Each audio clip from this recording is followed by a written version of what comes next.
స్వామివారు వివరించడం జరిగింది. కాలజ్ఞానము పూర్తిగా చూసి చదివిన వారు పరమేశ్వరుని కరుణ కలిగి లోకంలోని ఉన్నత పదవిని పొందుతారనేది నిజమవుతుంది. చదివిన వారికి సకల సౌఖ్యంబులను నష్ట సిద్ధులను సకల సంపదలను కుదురుగా నుండు భోగములు కోరికలన్నీయు సిద్ధినందున పొదమొగమారుణమయవనంబుగ భావతరంగా చదివి పూజలో మొదలక చేసుకున్న గుణవంతునికిచ్చేతన్ విశ్వమంతయను. దీని భావం కుదురుగా ఉంటూ కాలజ్ఞానము చదివిన వారికి అన్ని సుఖాలు సౌఖ్యాలు సంపదలు అష్టసిద్ధులు భోగభాగ్యములు కలిగి కోరికలన్నీ నెరవేరుతాయి.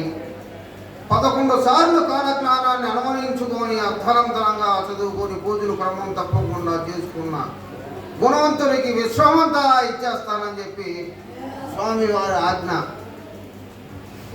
చదివి పట్టాభిషేకం పూజించువాని పుణ్యమేమని చెప్పుదు.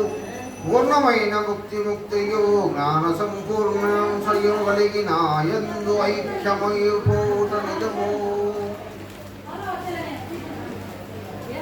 కాలజ్ఞానము చదివి పట్టాభిషేకము చేయించిన వారికి పుణ్యమేమని చెప్పును. సంపూర్ణ ఆనందము భక్తి జ్ఞానము సంపూర్ణ శక్తి కలుగుతుందని తిరిగి నాలో ఐక్యమైపోతారని చెప్పేసి స్వామివారు తెలియజేయడం జరిగింది. ఈ వాక్యానుసారంగా పనగానపల్లిలోని గరిమరెడ్డి అచ్చమ్మ గారు, ఆయన కుమారుడు, ఆమె కుమారుడు బ్రహ్మానందరెడ్డి గారు స్వామివారి సేవ చేసి సశరీరంగా స్వామివారిలో ఐక్యమైపోవడం జరిగిందన్నమాట. మరి నిన్నటి వరకు కథలోకి వెళ్తే, నిన్నటి వరకు జగద్గురు వీర బ్రహ్మేంద్ర స్వాములు వారు దేశయాటన చేస్తూ తన పెంపుడు తల్లి వీరపాపమ్మకు స్వరూప సందర్శనము పిండోత్పత్తి క్రమమును ఉపదేశించి స్వామివారు అనేక తీర్థాలను దివ్యక్షేత్రాలను దర్శించుకుంటూ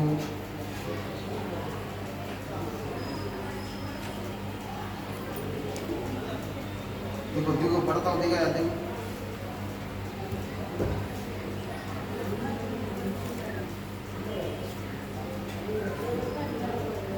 అనంతరం వీరప్పాచార్యులు హరిహర బ్రహ్మను వదిలి హంపి విరూపాక్షం మహాబిలం మహానంది ఓంకారం తదితర పుణ్యక్షేత్రాలను సందర్శించి పనగానపల్లి చేరుకున్నారు. అదొక చిన్న గ్రామం. స్వామివారు ఆ గ్రామం అంతా తిరిగి చివరికి గరిమిరెడ్డి అచ్చమ్మ గారింటికి చేరుకున్నారు. అప్పటికే సాయంకాల సమయం మించిపోవడం చేత స్వామివారు ఆ రాత్రి అంతా ఆమె ఇంటి ముందు ఉన్న గుట్టపై మౌలించారు.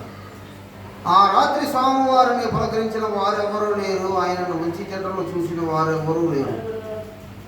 తెల్లవారుతుండగా నిత్య గృహ వృత్తాల నిమిత్తం ఇంట్లో నుంచి బయటకు వచ్చిన గరిమరెడ్డి అచ్చమ్మ గారు గుమ్మం బయట గుట్టపై పిచ్చివాని వలె కూర్చొని ఉన్న వీరప్పాచార్యులు వారిని చూసి ఆశ్చర్యపోయారు. స్వామివారు చూపులకు పిచ్చివారి వలె కనిపిస్తున్న ఆయన ముఖంలో దివ్య తేజస్సు విరాజిల్లుతుంది.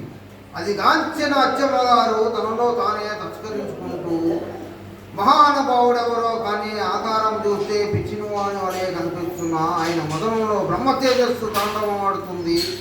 ఈయనను చూస్తుంటే దివి నుంచి భూమికి దిగి వచ్చిన అవతారమూర్తి అని నా మనసుకు అనిపిస్తుంది. ఈయన నిజంగా మహాపురుషుడే అయితే ఏదో కారణం లేనిదే ఈ బలగానపల్లికి రాడు, నాకు సుప్రభాత దర్శనాన్ని అనుగ్రహించడు కదా అని తలపోస్తూ అంటే మనసులో అనుకుంటూ ఇలాంటి ఊహ మెదలగానే అలాంటి ఆలోచన రాగానే అచ్చమ్మ గారు ఏమాత్రం సంకోచించకుండా స్వామివారిని సమీపించి తమరెవరు, తమరు పేరేమిటి, తమది ఏ ఊరు, తమ తల్లిదండ్రులు ఎవరు, ఇక్కడికి ఎందుకు వచ్చారు అని ప్రశ్నించింది. స్వామివారు ప్రసన్నముగా చూసి, అమ్మ నన్ను వీరప్పాచార్యులు అంటారు, నాకు వీరంబొట్లయ్య అనే పూర్వనామం కలదు, మాది బ్రహ్మాండపురము, ఈ జన్మమునందు నా తల్లిదండ్రులు ప్రకృతాంబ పరిపూర్ణచార్యులు వారు, నా పెంపుడు తల్లిదండ్రులు వీరపాపమాంబ వీరపోజాచార్యులు వారు. అయినా నేను తల్లిదండ్రులు ఎవరో తెలియని వాడిని, బ్రహ్మాండ బ్రహ్మాండపురములో కొంతకాలము నివసించిన నాకు ఒక చోట నివసించాలన్న నియమం లేదు. ఈ లోకములోకి ఒంటరిగా వచ్చాను కనుక ఒంటరిగానే ఉంటాను. ఇప్పుడు నీ దర్శనార్థమై వచ్చాను, కానీ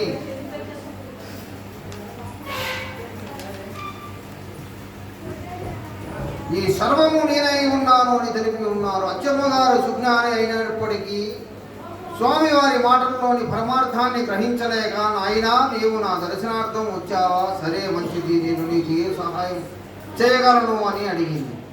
వీరప్పాచార్యుల వారు బాగా గంభీరంగా ఆమెను చూస్తూ, అమ్మా, నాకు తెలిసినప్పటి నుంచి ఆవుల మందులను కాయించు వాటి క్షీరాన్ని ఆహారంగా సేవించడం నా అలవాటుగా. ద్వాపరయుగమున శ్రీకృష్ణావతారం గోవులను కాయించడమే కాక వాటిని రక్షించడము, వాటికి వచ్చే వ్యాధులకు చికిత్స చేయడం నాకు వెన్నతో అప్పిన విద్య. ఈ వనగానపల్లెల గ్రామంలో నీవు శ్రీమంతుల వారివి, నీ వద్ద అనేక ఆలమందులకు ఉన్నవని తెలిసి వచ్చాను తల్లి. నీకు ఇష్టమైతే నేను ఈ గోవులను కాస్తాను. అందుకు ప్రతిఫలంగా రోజు నాకు పట్టెడు అన్నము మాత్రం మూట కట్టి ఇవ్వండి. నాకు ఆవు పాలపై ఇష్టము కాబట్టి మీ ఇంట మట్టికి భోజనం చేయని చెప్పి స్వామివారి వివరించడం జరిగింది. స్వామివారి మాటలను ఆలకించిన అచ్చమ్మ గారు ఆయన నోటి నుండి వెలువడిన విషయాలను సర్వశాస్త్ర పారంగతుడైన లేడనిపించి అబ్బురము చెందుతూ, సరే నాయన, నీవు కోరుకున్నట్లే మా ఆలమందులను నీవు రక్షించవచ్చును, కానీ భీకారణ్యములో ఒకటికి ఆవుల మందులను తోలుకొని పోకుండా మా గ్రామం అందే ఉన్న రవ్వల కొండపై ఆవులను మేపుతూ మా గ్రామానికి మధ్యలో ఉన్న జుర్రేరులో నీళ్లను తాగిస్తూ సాయంకాల సమయానికి ఆవులను ఇంటికి చేర్చిన చాలును నాయన. చూస్తుంటే నీకు 16 సంవత్సరాలైనా ఉన్నట్లు లేదు కనుక బాల్యచేష్టలు చేయగా, పోగురి పిల్లలను సహవాసాలు చేయగా బుద్ధిగా నా ఇంట్లో మసులుకుంటే నీకే కొరత రాదు అని చెప్పింది గరిమిరెడ్డి అచ్చమ్మ గారు. అందుకు జగద్గురు శ్రీమతి విరాట్ పోతులూరు వీరబ్రహ్మేంద్ర స్వాములు వారు మందహాసం చేసి, అమ్మా, నా గురించి కానీ నీ ఆలమందుల గురించి కానీ భయము చెందవలసిన అవసరం లేదు. సమీపంలో ఉన్న భీకారణ్యం వల్ల కూడా భీతి చెందవలసిన పనే లేదు. అలనాడు ద్వాపరయుగంలో గోపాలకృష్ణుడు గోవులను కాస్తూ 16,000 గోపికా శ్రీలోలుడై కూడా భూభారాన్ని ఎట్లు తీర్చాడో ఆ విధంగా నేను కూడా నీ ఇంట నుండి నీ ఆలమందులను కాస్తూ గోపాలుడునై 16,000 విధములైన గోపికలతో క్రీడిస్తూ ఈ కలికాల మానవులకున్న అజ్ఞానమునే అంధత్వాన్ని బాపి సుజ్ఞానమునే వెలుగును చూపి పతితులను పావనులుగా చేస్తాను అని వాక్యించారు స్వామివారు. స్వామివారి మాటల్లో అంతర్యాన్ని గ్రహించలేని అచ్చమ్మ గారు అవి పిచ్చివాని మాటలుగా భావించి స్వామివారిని తన ఇంట్లోకి తీసుకొని పోయి ఉండటానికి వసతి చూపించింది. స్వామి మందలోకి వెళ్ళి ఆవు పాలను పితికి త్రాగి రమ్మని చెప్పింది గరిమిరెడ్డి అచ్చమ్మ గారు. చెప్పి ఇంట్లోకి వెళ్ళిపోయింది అచ్చమ్మ గారు. అనంతరం అచ్చమ్మ గారు భోజనం ముగించుకొని తన గదిలో విశ్రాంతి తీసుకుంటుండగా స్వామివారి గురించి ఆలోచిస్తూ, ఈ స్వామి ఎవరో కానీ అతడిచ్చిన జవాబును బట్టి చూస్తే భగవత్ స్వరూపుడు అనిపిస్తుంది. అతనికి శ్రీకృష్ణ భగవానుడికి భేదం లేనట్లు మాట్లాడుతున్నాడు. ఇద్దరే ఒకటేనన్నట్లు మాటలు పలుకుతున్నాడు. కానీ ఆ స్వామి ముఖార విందవాన్ని చూసినప్పటి నుంచి నా మనసెందుకు